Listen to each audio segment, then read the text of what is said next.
Welcome back. This is, I think, week 8, 9? I think it's 8 of the YouTube Pagan Challenge. And this week, which this is, this video was quite late, the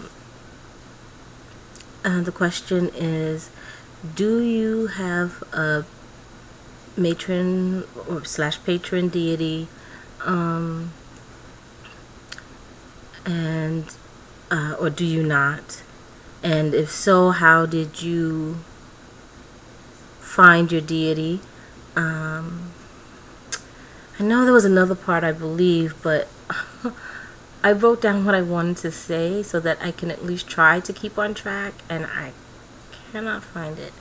I write most everything in here that I want to do videos on, sort of, well, and other stuff, not just that, but can't find it. So that's that then. Anyway, so just to move on, I do have a matron and patron deity, and I have mentioned this before. My matron goddess is Isis. And before I even begin, I know there's some talk about matron and patron deities. Do you say matron deity? Would they not just both be patron deities? And I guess that depends on how you look at it. Matron is considered more motherly, as opposed to patron, which would be considered fatherly.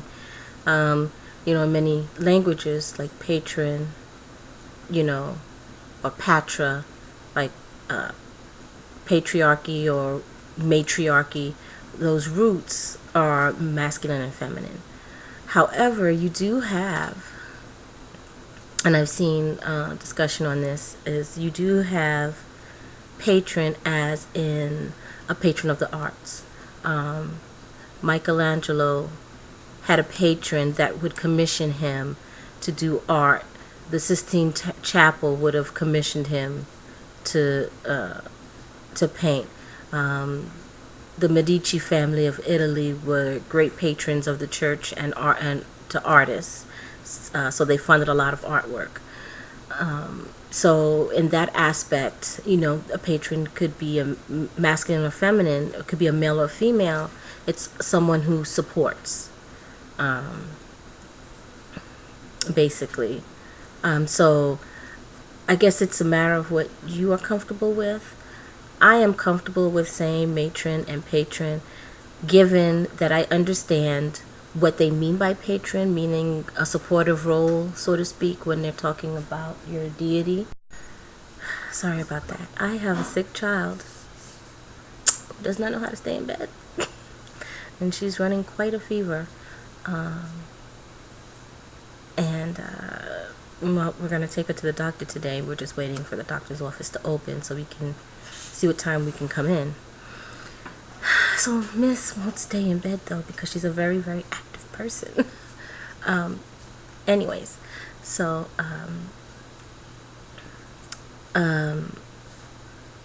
okay, so finishing with matron and patron and things like that. So I have a matron deity, Isis, who I have been honoring for close to 7 years now. And how she came to me was, I was praying for my daughter. I do pray, yes. I still pray. It may not be in the same context exactly as it was when I was practicing Catholic, but I pray. And I believe in the power of prayer. And I was praying for my daughter. I had just had her, and she was in NICU.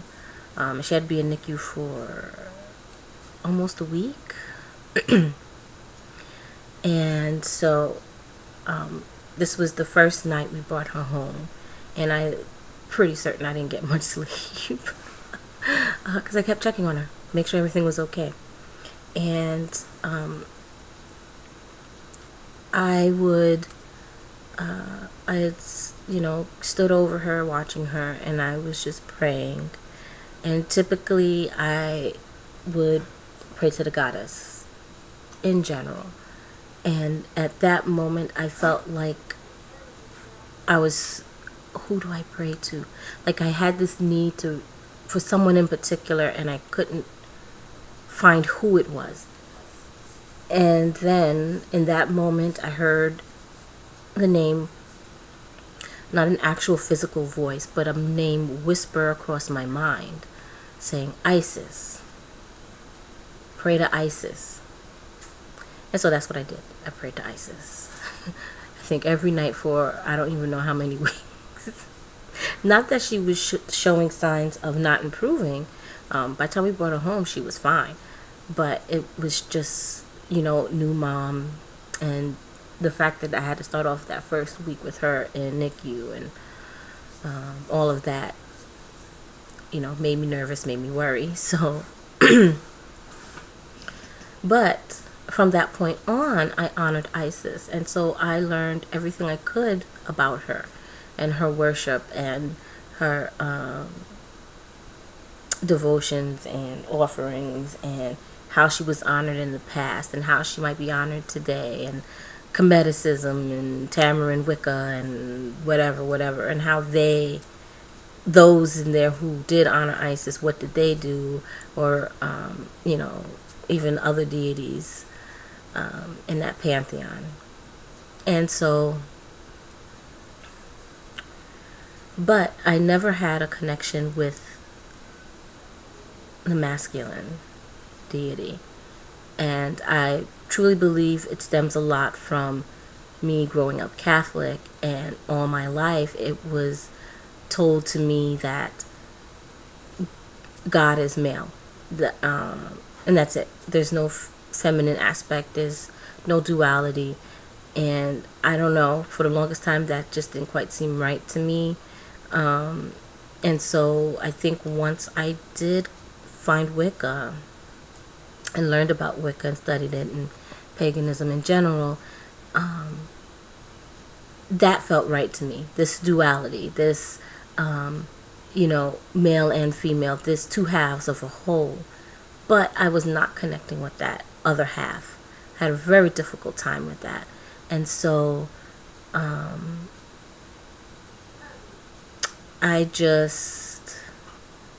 don't know. For the longest time, I wasn't even searching to connect with the masculine. And so and after a few years of honoring Isis, I felt that I should be working on that connection. And I tried, but I was having a very difficult time connecting to the masculine in general. And so maybe I thought if I could at least find a deity that was easier for me to connect to. And I wasn't very successful with that either. I thought maybe if I tried Osiris, since he was the counterpart to Isis, no. And so I just started researching different deities, and none was really making that connection for me. So I kind of put that on hold. And I started just, doing my everyday research about stuff in general. And Lakshmi would pop up a lot for me. And, but not that I should be honoring her as my matron deity instead of Isis, just that she was there for me. And so I started studying Lakshmi. Well, actually, not right away. I would get these little clues. A lot of times when I would do searches online, I would somehow, and it would be stuff that has absolutely nothing to do, I would think, with deity at all. But I'd look up stuff, and so one link would be Lakshmi something, something, something. Or if I'm looking up images, there's an image of Lakshmi. Or I wanted to learn how to draw a lotus. And so Lakshmi would pop up. And the lotus is a very sacred plant, a sacred flower, you'll find a lotus in many different in connection to many different deities, even different paths. You'll find lotus, obviously, like in Hinduism. I've found pictures of lotuses in connection with Buddhism, usually in connection like with quotes, whatever. Egyptian mythology, lotus is very important to Isis as well. But those were not the images that would pop up when I'm looking up a lotus flower. It would be Lakshmi. And if you look, you'll find lotuses connected to goddesses like Durga, and some gods and things like that. But that's not what was popping up. It was Lakshmi. So I was like, okay. Because I used to believe in coincidences. Now I don't believe in coincidences. I do very much believe in synchronicities. And I do very much believe that things happen for a reason. And so seeing that I'm seeing all these images of Lakshmi, all these links to Lakshmi popping up, I decided, well, hell, somebody's trying to tell me something, so I started getting into learning about Lakshmi, and I did begin to honor her, not instead of Isis, but as another deity that seemed to have called to me, to recognize her and to honor her. And so she had a place on my divine feminine altar. And in studying Lakshmi, one of the gods that popped up a lot was Ganesh. And again, Ganesh is not Lakshmi's consort. Lakshmi's consort is Krishna. Wait. Yeah, I think it's Krishna. No. Vishnu. Yeah, I think it's Vishnu. Or I could have it wrong. Lakshmi and Krishna or Vishnu are basically eternal soulmates. They reincarnate together. Every time Krishna reincarnates, Lakshmi reincarnates with him. And I believe it's Vishnu and Lakshmi reincarnate. And in his form as Krishna, I think Lakshmi reincarnates as Radha. And I could have the two mixed up. Typically I don't, but for some reason today my brain is just having a moment. Maybe because I haven't had coffee yet. And I've been dealing with a sick child all weekend. My brain, I think, is a little fried. Anyways, because I really don't want this to be a long video. Moving on. So I kept running into Ganesh a lot. Information about Ganesh, pictures of Ganesh and Lakshmi together. And those two are honored together. Ganesh as the remover of obstacles, and Lakshmi as a bringer of abundance. And so, and I mean, it stands to reason. You must remove the obstacles in order to find abundance. You have to work through whatever you need to work through. So, that's how I came to Ganesh. And I honored Ganesh for many years. By many, really it's not a lot. I'm going to say 4 or 5 years. I think I might have been honoring Isis for 2 years before I came to Ganesh. 5 years or so. And prior to Ganesh, actually, I did come in contact with Thoth. And I felt at that moment, well, at that time, I just was not ready for Thoth, I think. And so him coming to me then was not a message, I guess, at that point I was not ready to receive. And so to my thinking, I feel he took a step back and waited until I was ready. And that is when I came to Ganesh. And I think Ganesh's purpose in my life in coming to me was to help me transition to Thoth. Ganesh and Thoth are very similar. They are both, for all intents and purposes, patron of the arts. They're both about enlightenment. Thoth is also a magician. He is the scribe of the gods. He has many aspects. Ganesh too has some aspects, but some of their aspects are very similar, or basically the same. And so I think that they both were meant to enter my life, and I think Ganesh's main purpose was to help bring me to Thoth, or to help prepare me for Thoth.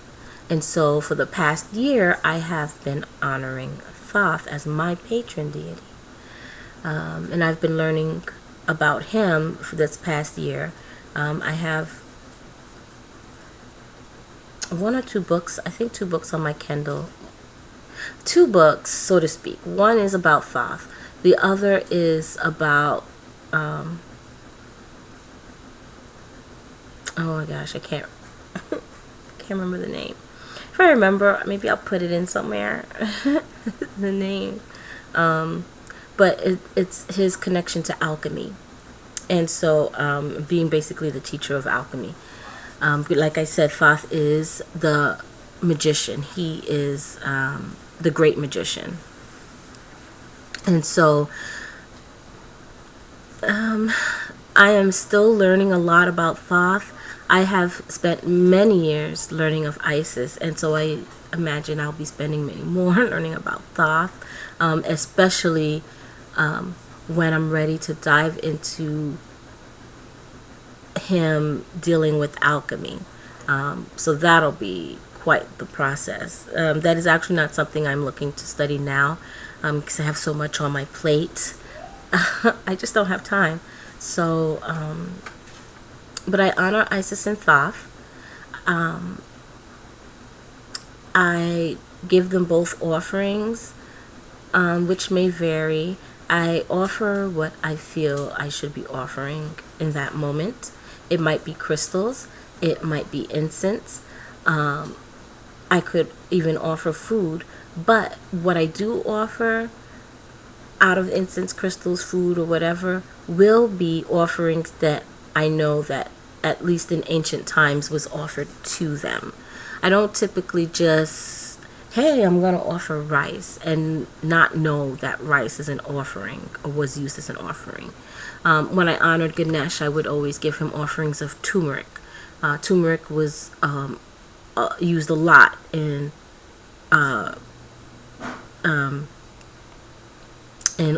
as offering for Ganesh. I do offer them Kifi incense because I know Kifi was one of their incenses used in temples. And so I do use that, the smoke, as an offering. For Isis, I might offer her a lapis lazuli, mainly lapis lazuli, or malachite, even amethyst, and I believe even carnelian are sacred to Isis. So, and I'm still trying to learn or find out things about Thoth. The fact is, I can find a plethora of information about Isis, but Thoth not as much. I am also looking for books about Thoth. There's one that just came out dealing with honoring Thoth and Isis that I have on my wish list to get. It's written by an author who I have at least one book by her dealing with Egyptian paganism, and she has quite a few books dealing with Egyptian paganism or Egyptian or ancient Egyptian religion, things like that. So, do I think everyone should have a matron and patron deity? No. I feel that if you think you should, then yes. If you were drawn to a certain deity, but don't force the connection, don't, I like Zeus, so I'm going to honor Zeus. I feel that you do need that kind of connection somehow, and you'll know.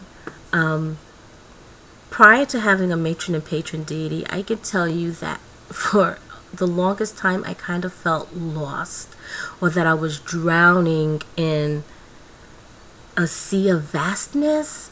That, to me, for me, and this could go back to my Catholic upbringing, but for me, deity was so strong, or so big, bigger than me, bigger than anything, that I just had a hard time comprehending just the God and just the goddess aspects. I had a hard time connecting, because to me it was just so vast in nature. How could I grasp such a vastness, such a power? And I think it was once I did find my matron and patron deity, I think I connected even that much more. Like I said, I had a very difficult time connecting with the male aspect, but with the feminine divine I did connect with. But I think it was more of the feminine idea, the idea of a feminine deity, of the feminine divine. That is what I connected with more so than feminine deity, or a feminine god or goddess. When it came to, and I didn't really do spell work. I think prior to Isis, I must have done one spell, maybe two, definitely one. But even in that moment, it took me a while to try to connect to the goddess. So, yeah. So I think for me, in my case, I needed that those matron patron deities. I needed to focus on one. I needed to connect with one on a personal level, and so it was easier for me to, connect with, put a face to the name, so to speak. So, but that's it. So thank you for watching. Blessed be.